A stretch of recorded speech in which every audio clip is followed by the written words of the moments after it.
ആരിക്കോരി അങ്ങ് കൊടുക്കുവാണ്. ഇത് വേണ്ട, അത് ഇഷ്ടം പോലെ കൊടുക്കും. ഇതണ്ട, അധിക സമയമൊന്നും വേണ്ട, 1/4 മണിക്കൂറിനുള്ളിൽ തന്നെ നാട്ടുകാർ ബിരിയാണി കാലിയാക്കും. വീട്ടിൽ കൊണ്ടുപോകാനാകുമ്പോൾ പറയണം, ചോറ് കൂടുതലിട്ട് തരാം കേട്ടോ. പറയണത് കേട്ടാ.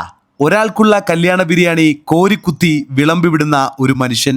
ചെമ്പ് പൊട്ടിയാൽ നാട്ടുകാര് ബിരിയാണി വാങ്ങാൻ പറന്നിങ്ങെത്തും. 100 രൂപയ്ക്ക് വയറും മനസ്സും നിറയ്ക്കുന്ന കല്യാണ ബിരിയാണി. അപ്പൊ ദേണ്ട പിടിച്ചോ, ഇന്ന് പരിചയപ്പെടുത്തുന്ന ബിരിയാണി എന്ന് പറയുമ്പോൾ നിങ്ങൾ, ഞാൻ പറയണ്ട, എൻ്റെ ബാക്കിലോട്ട് നോക്കിക്കേ, എന്താ തിരക്കെന്ന് നോക്കിക്കേ. 100 രൂപയ്ക്ക് വയറ് നിറച്ച് ബിരിയാണി വിളമ്പുന്ന ഒരു മനുഷ്യനെ പരിചയപ്പെടുത്തുകയാണ്. അതായത് കുത്തിക്കോരി ബിരിയാണി വിളമ്പുന്ന ഒരു മനുഷ്യൻ. മിക്കവാറും എനിക്ക് കുത്തിക്കോരി എന്ന് പേര് വരും, ബിരിയാണി സനി എന്ന് പേര് മാറിയിട്ട്. ഞാനിപ്പോൾ നിൽക്കുന്ന കൃത്യമായിട്ടുള്ള ലൊക്കേഷൻ പറയാം. ഇത് ആലപ്പുഴ തണ്ണീർമുക്കം റോഡാണ്. മുഹമ്മ, ഇവിടെ കാവുങ്കൽ ക്ഷേത്രം ഉണ്ടല്ലോ, കാവുങ്കൽ ക്ഷേത്രത്തിന് തൊട്ടടുത്തായിട്ട് തന്നെ ബിരിയാണി ചെമ്പ് കൊണ്ടുവന്നു കഴിഞ്ഞാൽ തീരാനായിട്ട് അധിക സമയമൊന്നും വേണ്ട, 1/4 മണിക്കൂറിനുള്ളിൽ തന്നെ നാട്ടുകാർ ബിരിയാണി കാലിയാക്കും. വേണ്ട, ഒരാൾക്കുള്ള ബിരിയാണിയാണ്. ആരിക്കോരി അങ്ങ് കൊടുക്കുവാണ്. വാരിക്കോരി നമ്മൾ കണക്കൊന്നുമില്ല. ഇത് വേണ്ട, ഇതൊരു ബിരിയാണിയാണ്. ഒരാൾക്കുള്ള ബിരിയാണി ഇനിയും ഇടുക, പിന്നെ വേണം ഇനിയും ഇടും. ആണോ? അങ്ങനെയാണ്. വേണാന്ന് ചോദിച്ചാൽ കൊടുക്കത്തുള്ളൂ. വേണാന്ന് ചോദിച്ചാൽ ബിരിയാണി ചെമ്പുമായിട്ട് ഇക്ക ഇവിടെ വന്നു കഴിഞ്ഞാൽ ആൾക്കാര് ബിരിയാണി കാലിയാക്കും. അതിനകത്ത് ഒരു സംശയമില്ലാത്ത കാര്യം. 11 മണിയോട്ട് എന്നെ നോക്കി ഇപ്പ ഈ ബിരിയാണിയുടെ പരിപാടി തുടങ്ങിയിട്ട് ഇപ്പൊ എത്ര നാളായി? ഇപ്പൊ ഞാനിതൊരു 10-30 കൊല്ലമായിട്ട് ബിരിയാണി വെപ്പാണ്. നമുക്ക് ഇവന്റിന്റെ പരിപാടിയൊക്കെ ഉണ്ടോ? ആണ്. ഓ ശരി ശരി. അപ്പൊ ഈ റോഡ് സൈഡ് ചെയ്യുന്നത് ഇപ്പൊ ഒരു 4 മാസമായിട്ട്. 4 മാസമായിട്ട് ഇങ്ങനെ ചെയ്യാൻ വേണ്ടി തുടങ്ങിയിട്ടുള്ളത്. നമ്മളിപ്പോ നിൽക്കുന്ന കാവുങ്കൽ അമ്പലത്തിന്റെ അടുത്താണ്. അമ്പലത്തിന്റെ തെക്കുവശം, അതായത് നമ്മൾ മണ്ണഞ്ചേരി. എവിടെയാണ് കറക്റ്റ് ലൊക്കേഷൻ? മുഹമ്മ റൂട്ടാണ്. മണ്ണഞ്ചേരിയിൽ നിന്ന് 3 കിലോമീറ്റർ. നമ്മൾ കൊടുക്കുമ്പോൾ നല്ല അടിപൊളി റാഹത്തായിട്ട് കൊടുക്കുന്നത്. റാഹത്തായിട്ട് ഭാര്യ അങ്ങ് കൊടുക്കും. അത് ഇഷ്ടം പോലെ കൊടുക്കും. ഇഷ്ടം പോലെ കൊടുക്കും. വയറ് നിറച്ചാൻ കൊടുക്കണം. എന്തായാലും നമ്മൾ കൊടുക്കുമല്ലേ? വയറ് നിറച്ച് കൊടുക്കും. വയറ് നിറച്ച് ഇനിയിടും. ഓ ശരി ശരി ശരി. വേണമെന്ന് പറഞ്ഞാൽ ഇനിയിട്ട് കൊടുക്കും. 100 രൂപയാണ് ഇക്കടെ ബിരിയാണി. അപ്പൊ എല്ലാ ദിവസവും നമ്മളുണ്ടല്ലോ. ഇതിനകത്ത് കളറോ എസൻസോ ഒന്നുമില്ല.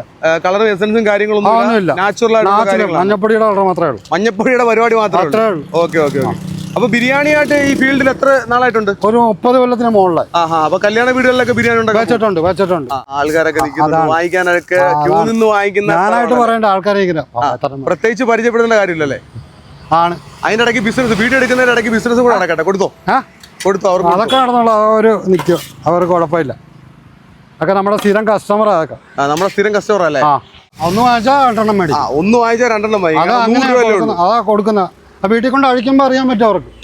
അപ്പൊ ഇക്കായും മോനും കൂടെ ആയിരുന്നു കച്ചവടം ചെയ്തത്? എന്റെ മോനും ഉണ്ടായിരുന്നു.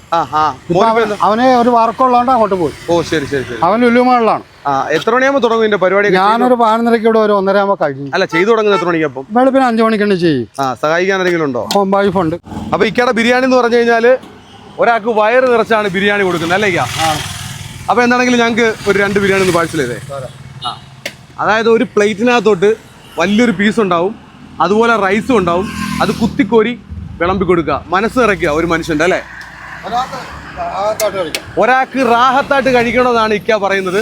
അപ്പൊ സ്ഥലം നിങ്ങൾ മറന്നുകൊണ്ടാ. ഇത് ആലപ്പുഴ തണ്ണീർമുക്കം റോഡാണ്.